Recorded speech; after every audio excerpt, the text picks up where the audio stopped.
Here's what you missed on Phathead and Cande in the morning. Weekdays 6 to 10 a.m. on My Country 96.1.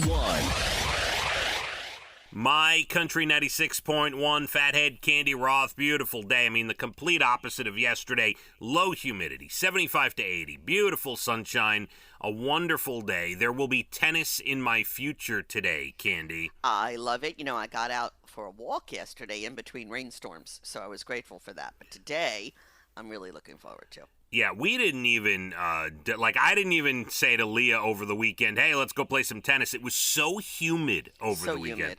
I'm like, you know what? Humid. And yesterday, too. So humid. Yeah, and thankfully, there was some rain, though, and it washed away the humidity. Definitely. And here we are. Here we are. Cande, Hello. It's ridiculous. So ridiculous. Cande, I wanted to ask you about a lost art because only 9% of people still send these. Do you know what I'm talking about? Can you guess? Letters? Handwritten letters? More than that, thank you letters. Oh. Like a thank you note. Well, my daughter-in-law does. She still does, huh? She still does. She goes with the snail mail and a beautiful thank you note, which I love. You know, this perfect little angel of a woman is really starting to get to me. Really getting to me. I am not that great a correspondent, so obviously I've sent thank yous when, the time I was right and I had to, but I'm not that up on all of that. She's really good. She's a teacher, let's not forget. That's true, yeah. It used to be about a decade ago, 20% of us were sending thank you notes. It is now down to 9%. Well, you could put my Jackie in that 9%. The most common way we say thanks is a phone call. Like my kids, if they get something for their birthday or whatever, they'll call grandma and grandpa, they'll FaceTime, things like that. Handwritten letters are eighth place as to how to thank people, which is, I can't even imagine how many things in between. Sending a message over text, email, right. Facebook, There's something about going to your mailbox and getting something that you hold, a card, a note, or whatever, and opening it up and reading it. I think it has a lot more emotion in it, if you know what I mean. Yeah, I think we all like getting mail, even as a kid. My kids were like, oh, did I get anything? Around their birthdays or whatever. You love getting stuff in the mail. Absolutely. So let's not let that get completely away from us. Send me a thank you for all I do for you. Put it in the mail today. I'll text you a rainbow, and that'll suffice. It'll be absolutely fun. How about this one? This happened to me the other day, Cande. Maybe 2 weekends ago. Remember I told you the story. I was taking Abigail and Elijah to Target. We were going to pick up a bunch of different things and do a little shopping. And about, I want to say 5 to 7 minutes from my house, I realized, and this is the first this has ever happened, I forgot my cell phone. Wow, that is huge. I left it charging on a charger that was a different one than I've ever used. It was a new charger in a different spot, and I left it. And I got in the car, and we're about, 5-6 minutes out, that's a pretty good distance already. You turned around? Well, we were going to be out. I knew we were going to be out for probably 3 hours at least. We had a bunch of stores to go to. I needed the phone not only for communication purposes. First of all, to me, it's a safety thing too, because God forbid you get stuck on the side of the road.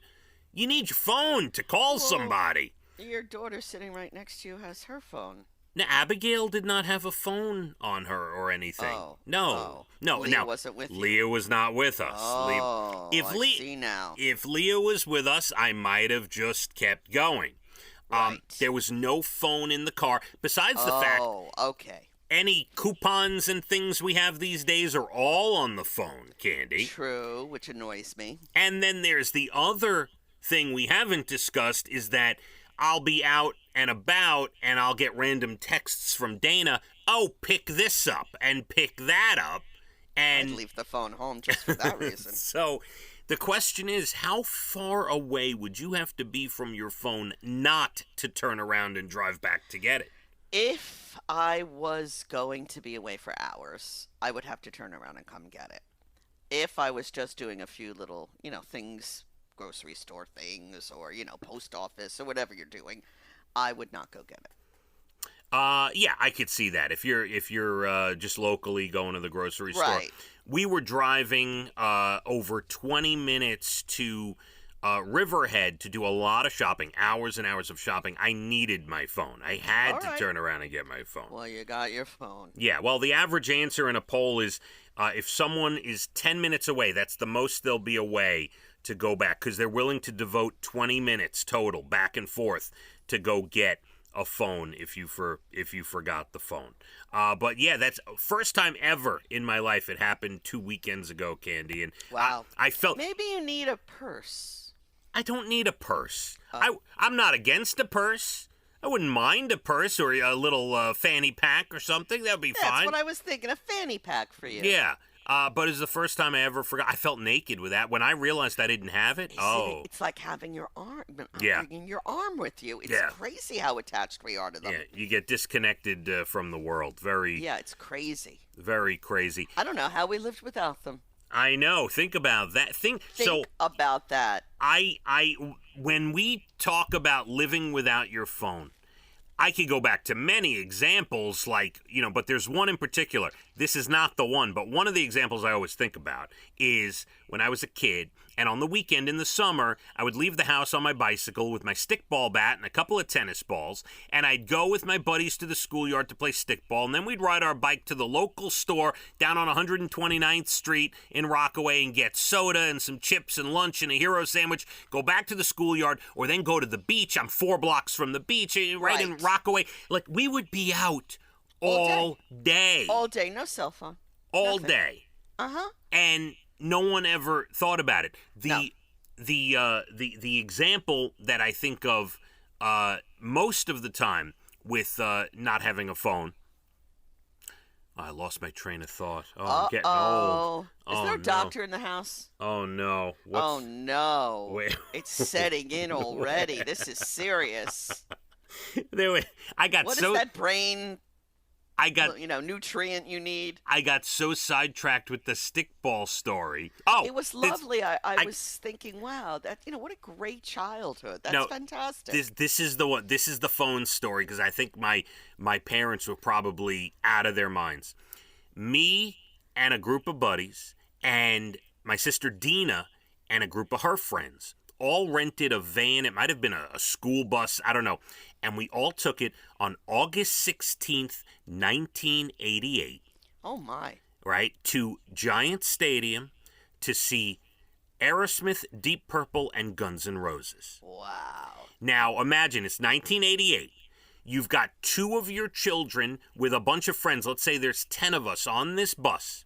We are being driven to the Meadowlands from Rockaway. Yeah. No phones. Now, we get there.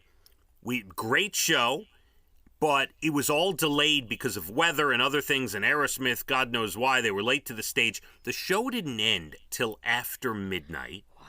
We did not pull up in front of the house. I don't know, maybe it was 3 or 4 in the morning. Was your mother in her nightgown outside screaming, "Where are my children?" She must have been ballistic. I can't imagine. Yeah.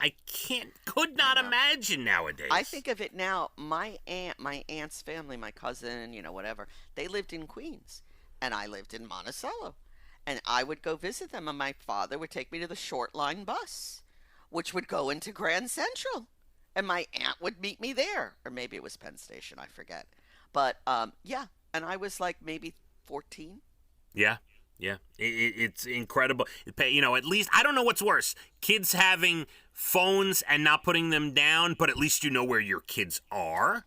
True. Or back in the day, not knowing where your kids are at all. I don't know. We're going to have to think about this. That's a good debate, really. It is. A very good debate. All right, so we're less than 20 minutes to your Bald and the Beautiful entertainment, everything from Nashville to Hollywood. Got a beautiful day. The rest of the week looking really good. Great weather. Today, low humidity. Wednesday, Dublin Deck, a beautiful Pick Your Ticket Blitz. Southbound performs. And Sunday, the Fest looking clear and beautiful and sunny. Ticketmaster.com. Let's hit the roads, My Country 96.1. Phathead and Cande in the morning, weekdays 6 to 10 a.m. on My Country 96.1.